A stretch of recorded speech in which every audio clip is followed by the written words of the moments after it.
Say hello to the all-new Brooks Ghost Max 2 shoe. And today I look forward to talking about the shoe from a more casual user like myself. I don't run because of my back, but I've been walking around in them here and home. And also I have a stand-up desk, so wearing them as if I were going to work and being on my feet. So I did try the first version, which was a bit of a challenge, and I think I'm finding the same thing with this version, as it's a 6mm heel to toe drop. And I think for me, some shoes could work a little bit lower, but I think an 8 or 10 is probably a better fit for me because I start getting pain in my heel, but we'll talk about that. So if you're thinking about wanting to get this shoe, I'll put my referral link in the description as well as in the comment section. It does help the channel. You can see the colors. It's interesting how people have been complaining about the colors. This color is not too bad if you like a darker color shoe. Some of the other colors that I do like don't look like they're coming in a wide version at this point, but we shall see there. So as far as this shoe, it's a size 11.5 to give you an idea on weight wise. It comes in at 12.5 ounces at 11.5.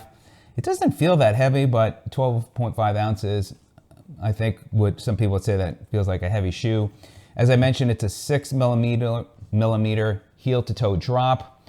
Now, as far as the upper, from what I remember from the first version, this is a nice improvement. And what they've done is they've upgraded it from a single layer mesh to a double jacquard air mesh. So it feels good. It feels like it's gonna hold well. And so I think it's nicely done there. I do like the design of the shoe, by the way. You could see that there. And I think from the perspective of walkers, if you can manage to find the 6mm heel to toe drop, I think that you might like the shoe. Unfortunately, that has been my struggle with some shoes, but they say this shoe is best for soft landings and road runs. So as far as their DNA sole, it's a Nitrogen DNA Loft version 3. And so they've enhanced the sole of the shoe for cushioning. And so I'm seeing very positive reviews from the running perspective. When I put them on, I'll talk more about that. And as far as the shoe, it does feel and does look like it has a good stability base, so it's wider, and you can see the back there.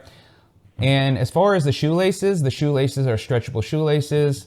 And the other thing as well with the shoe, with the tongue, it's not gusseted, but you do have what they call the keeper loop, which should keep the tongue from moving around. As far as the tongue, it is a thicker tongue. I definitely noticed that there, but if you like a thicker tongue, you will certainly like that. And you can see the Ghost 2 on there. That looks good. You've got really nice cushioning back in the Achilles area on the side there. So they've done a really good job as far as padding goes. And you got that going kind of halfway down on the back of the shoe. As far as the insole, and I was thinking a lot about this. So this is their standard foam insole.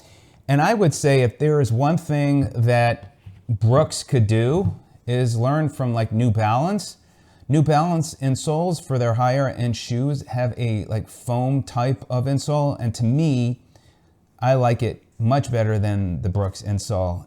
And I think that's part of the problem for me, where I found comfort is obviously you can replace the insoles, but the ones that come with it, not really a big fan. I really think New Balance has done a good job with theirs. And then underneath, you've got, it's like rubberized there with some cushioning. So those are highlights of the shoe. And then you could see the tread. This has got very heavily covered tread for those runners. All right, so let me go ahead and share with you the shoe on my feet from the front, from the side, and on the back. I'll give you an idea there. As far as cushioning, you can definitely feel the cushioning, and I would describe cushioning on this shoe as more of a firmer type of cushioning. It's got quick rebound to it, and it seems to be plush from the front of your foot to the heel, but you definitely have that cushioning there. Again, my challenge I'm having with this shoe after a short period of time is my heels start bothering me, and I think that is because of the 6mm heel to toe drop. But otherwise, I think for a lot of people that can wear a shoe like with the 6mm heel to toe drop, I think they're going to like it very much. It does not feel like a heavy shoe on my feet. Now, as far as sizing, I am wearing a size 11.5 2E, and you can see I've got room in the toe box up there, so good there. And then as far as the width, I feel like the toe box gives me plenty of room. I don't feel like it's too big, although I do have a little bit of wiggle room in my toes, but again, not too bad. And I think that the upper will hold up well, I think better than last year. So there you go. That is sizing. But check it out today, and any feedback that you find for you, love to hear. And if you find this video of help, by the way, greatly appreciate a thumbs up. If you're not a subscriber and find I add value, click that subscribe button. And of course, the bell icon so you can be notified of new videos just like this one. So thanks so much for joining me. Hope you enjoy the shoe if it worked for you, and we'll see you on the next one. Take care.